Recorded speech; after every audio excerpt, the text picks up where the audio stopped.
The most graded set by PSA ever isn't even 2 years old yet? What?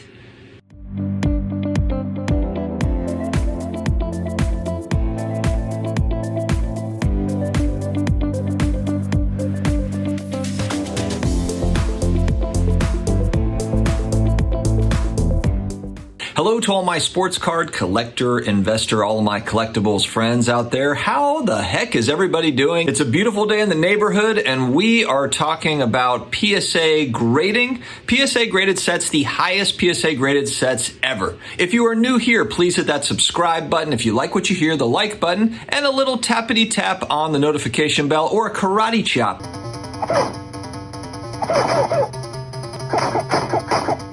on the notification bell, as my kids like to say. Some awesome information out from our friends at Gemrate.com. They came out with a list. It's actually 11 that they had posted here, 11 sets.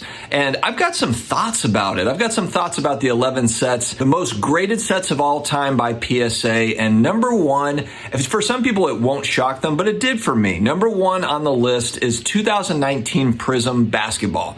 2019-2020 Prism Basketball. This is a release that has not even been out for 2 years or less. And it is over 500,000 cards and counting. It's just unbelievable. And I guess, when you look at it, you not only have the rookies that were graded, but you've got all the stars, the Durants and the Bookers and the LeBrons and the Steph Currys.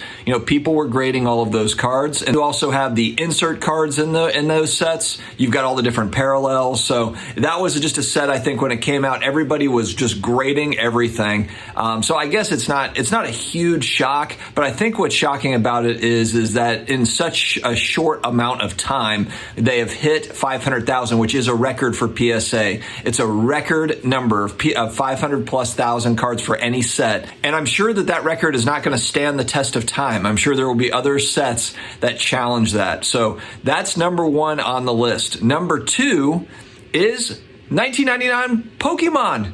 This is not as much of a shock to me, just because if you think about the popularity of Pokemon cards, there is such a huge emphasis on this particular set. It's kind of the beginnings of the mainstream Pokemon cards. When I was 18, so I was not collecting Pokemon, but my younger brother, he's 6 years younger than me, he was 12 and he did have Pokemon cards. This set is not scarce unless you're talking about some of that first edition, hollow stuff. There are rare Pokemon cards, of course, from that set, but really the majority of them are not. I mean, you're going, second series, third print or whatever. Many, many different versions of those, different types of those card sets. As they gained in popularity, they just started printing more and more and more. So 1999 Pokemon sits at 365,450 total. And another thing that's interesting too is I've been kind of paying attention to what's been graded at PSA over the last couple of months, and Pokemon has been number one for the last 2 months over basketball cards, over baseball cards, over everything. And that kind of speaks to, obviously, to me, it's that, that Pokemon craze from last year in 2020, going back to 2020, you remember everybody was, oh my gosh, Pokemon cards are going ballistic. They sent all of their cards into PSA and they've been waiting a year to get them back, and now they are coming back in droves. 8 sets on this list are vintage baseball card sets.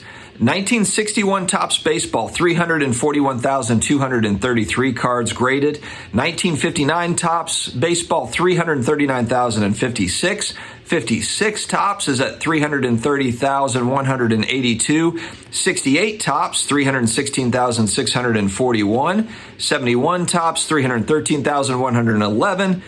57 Topps, 308,784. 60 Topps, 307,570, and then 75 Topps Baseball, 306,732. Let me take a breath after all of that. To be honest, this surprised me. It surprised me because not that I thought that these were ultra scarce cards. Look, let's not mistake it. 50s baseball, 60s baseball, 70s baseball, along with a lot of other types of sports cards, were mass produced.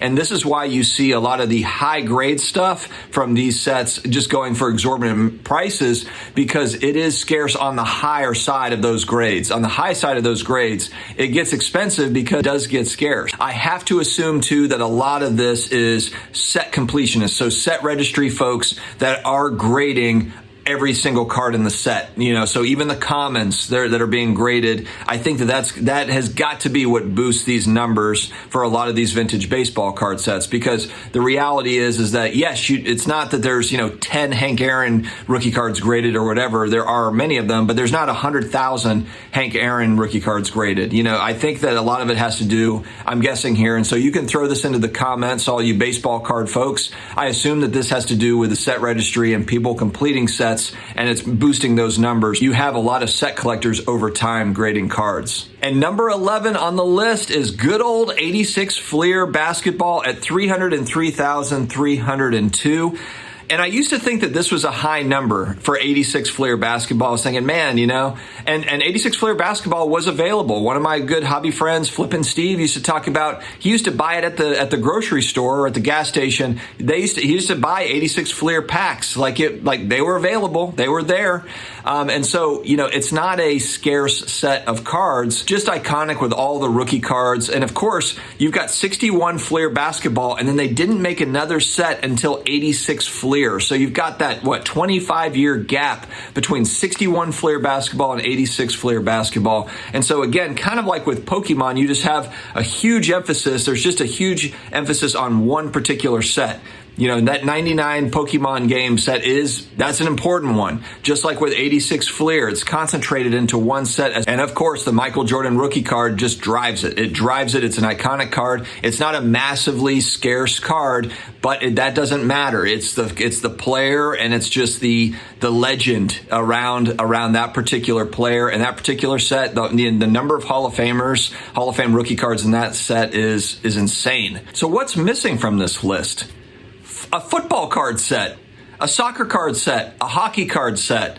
And out of the three, soccer cards just kind of starting to gain traction. Hockey cards have been around a long time, but still fairly niche as far as collectors go. But football cards, it makes me feel like football cards are more niche than I think, just being that there's not one, even a vintage football card set. No one was completing sets for anything in particular, I guess, to where it would have boosted the numbers enough to get to 300,000. Not one football card set, which really surprised me. Not modern, not ultra modern, and not vintage. So that was one that just kind of shocked me. What do you guys think about this list?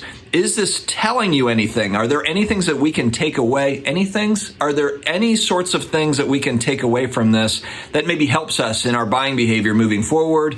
A lot of times this sort of data is interesting because it helps us to kind of assess, what's scarce, what's not scarce. What are your takeaways? Let me know, guys, in the comments. And also in the comments, let me know your favorite set. Not even necessarily out of this set. If it is one of these sets that's listed, great. Is there another set that you really, really like? And if that's a modern, ultra modern set that people are going to remember and love kind of down the road, I'd like to hear your thoughts on that. So put that in the comments below. Guys, have an amazing rest of your day. Stay healthy, stay awesome, and I will talk to you again later.